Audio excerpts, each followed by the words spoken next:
औज़ुबिल्लाहिमिनश्शैतानिर्रजीम बिस्मिल्लाहिर्रहमानिर्रहीम। Dear student, chemistry 9 का जो आज हम टॉपिक पढ़ने जा रहे हैं वो है मॉलिक्यूलर आयन। सबसे पहले हम ये देखेंगे कि मॉलिक्यूल क्या होता है। मॉलिक्यूल जो होता है वो आज़ाद रह सकता है, ठीक है। एटम और मॉलिक्यूल में ये भी डिफरेंस है कि एटम जो होता है वो मे और may not exist independently. Atom आज़ाद रह भी सकता है और नहीं भी रह सकता है, लेकिन मॉलिक्यूल की जो डेफिनेशन बनती है वो ये बनती है कि मॉलिक्यूल कैन एग्जिस्ट इंडिपेंडेंटली, कि मॉलिक्यूल जो होता है वो आज़ाद रह सकता है, ठीक है। अच्छा, अब मॉलिक्यूल अगरचे आज़ाद रह सकता है तो फिर वो आयन कैसे बनता है। हमने एटम के बारे में जाना था कि एटम जो है वो स्टेबिलिटी हासिल करने के लिए जो है वो इलेक्ट्रॉन लेता है या देता है तो वो आयन बन जाता है। लेकिन मॉलिक्यूल अगरचे आज़ाद रह सकता है, स्टेबल होता है, तो वो फिर मॉलिक्यूलर आयन क्यों बनता है। उसकी जो कुछ रीज़न्स हैं, ऐसा भी होता है कि हमें मॉलिक्यूलर आयन बनाने के लिए हमें बम्बार्डमेंट की करनी पड़ती है। अब ये नीचे जो है वो वजाहत की गई है।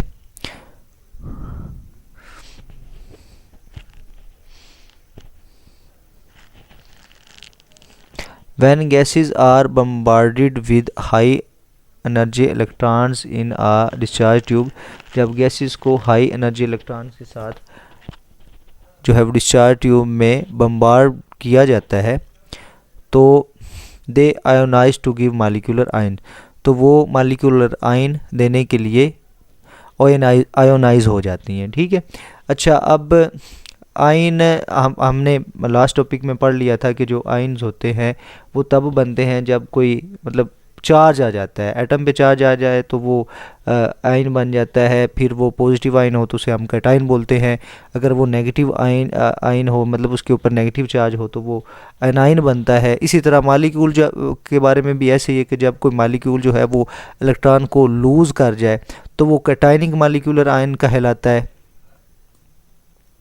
अब इसमें ये जो हमारे पास CH4 पॉजिटिव है, मतलब ये हमारे पास कैटायनिक मॉलिक्यूलर आयन है क्योंकि ये इलेक्ट्रॉन को लूज़ करने से बना है, ठीक। अच्छा, अब यहाँ पे बताया गया cationic molecular ions are more abundant than ionic molecular ion. Cationic molecular ion जो है वो ज़्यादा पाए जाते हैं बनिस्बत आयोनिक मॉलिक्यूलर आयन के, ठीक है। अच्छा, अब मिसाल दी गई है कि जो CH4 प्लस है वो कैटायनिक मॉलिक्यूलर आयन है, He प्लस वो भी कैटायनिक मॉलिक्यूलर आयन है। अब वजाहत मैंने पहले ऑलरेडी कर दी है कि जब गैसेस को डिस्चार्ज ट्यूब के अंदर इलेक्ट्रॉन से बम्बार्ड किया जाता है, मतलब बम्बार्डमेंट की जाती है गैसेस की इलेक्ट्रॉन के साथ, तो फिर जो है हमें मॉलिक्यूलर आयन्स मिलते हैं। जब बम्बार्डमेंट के नतीजे में इलेक्ट्रॉन्स लूज़ होते हैं और फिर वो पॉजिटिव आयन्स बन जाते हैं, पॉजिटिव मॉलिक्यूलर आयन्स बन जाते हैं। अब हम फ़र्क पढ़ेंगे कि मॉलिक्यूल और मॉलिक्यूलर आयन में क्या फ़र्क होता है। तो जो मॉलिक्यूल होता है वो सिंपलेस्ट पार्टिकल होता है किसी भी कंपाउंड का, विच कैन एग्जिस्ट इंडिपेंडेंटली। देखिए, मैंने टॉपिक के शुरू में बता दिया था आपको कि मॉलिक्यूल जो होता है वो कैन एग्जिस्ट इंडिपेंडेंटली, कि जो मॉलिक्यूल की प्रॉपर्टी है कि ये इंडिपेंडेंटली एग्जिस्ट कर सकता है, ठीक है। और ये पार्टिकल होता है किसी भी कंपाउंड का, ठीक है। अच्छा, and show all the properties of that compound, और उस कंपाउंड की सारी प्रॉपर्टीज़ जो है वो मॉलिक्यूल रिप्रेजेंट करता है। लेकिन जो मॉलिक्यूलर आयन होता है ये तब बनता है जब कोई मॉलिक्यूल लूज़ या गेन करता है इलेक्ट्रॉन्स को, ठीक है। कि जब कोई मॉलिक्यूल इलेक्ट्रॉन्स को लेता है या देता है तो मॉलिक्यूलर आयन बन जाता है। अब मॉलिक्यूल जो होता है वो न्यूट्रल होता है, ठीक है। हमने पहले पढ़ लिया है, शुरुआत में भी मैंने आपको बता दिया था कि मॉलिक्यूल न्यूट्रल होता है, क्योंकि इसी वजह से, न्यूट्रल होने की वजह से ये एग्जिस्ट इंडिपेंडेंटली करता है। अगर इस पर चार्ज होता है, कोई भी चार्ज स्पीशीज जो होती है वो एग्जिस्ट इंडिपेंडेंटली नहीं करती, ठीक। तो मॉलिक्यूल जो होता है वो न्यूट्रल होता है। लेकिन आयन अगरचे हम पढ़ चुके हैं लूज़ करते हैं या गेन करते हैं इलेक्ट्रॉन्स का, इसी वजह से ये न्यूट्रल नहीं होते, इनके ऊपर या नेगेटिव चार्ज होता है या पॉजिटिव चार्ज होता है।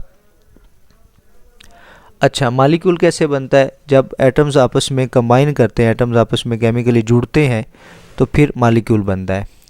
लेकिन मालिक्यूलर आयन तब बनता है जब कोई मालिक्यूल आयोनाइज कर देता है, ठीक है, यानी कि इलेक्ट्रॉन ले लेता है या दे देता है।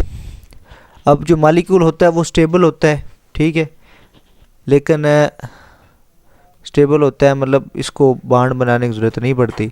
लेकिन जो मालिक्यूलर आयन होता है इसे बांड बनाना पड़ता है, क्योंकि उसके ऊपर चार्ज है। मैंने आपको बताया जैसा कि कोई भी चार्ज स्पीसीज जो होती है वो आज़ाद नहीं रहती, उसे रिएक्ट करना होता है उसके चार्ज की वजह से, क्योंकि मुखालिफ चार्जेस जो होते हैं वो अट्रैक्ट करते हैं। तो ये जो मालिक्यूलर आयन होता है ये रिएक्टिव स्पीसीज है। चलें ठीक है जी, आज के लिए इतना ही, टॉपिक काफ़ी है, फिर इंशाल्लाह नए टॉपिक के साथ हाज़िर होंगे। खुदा हाफिज़।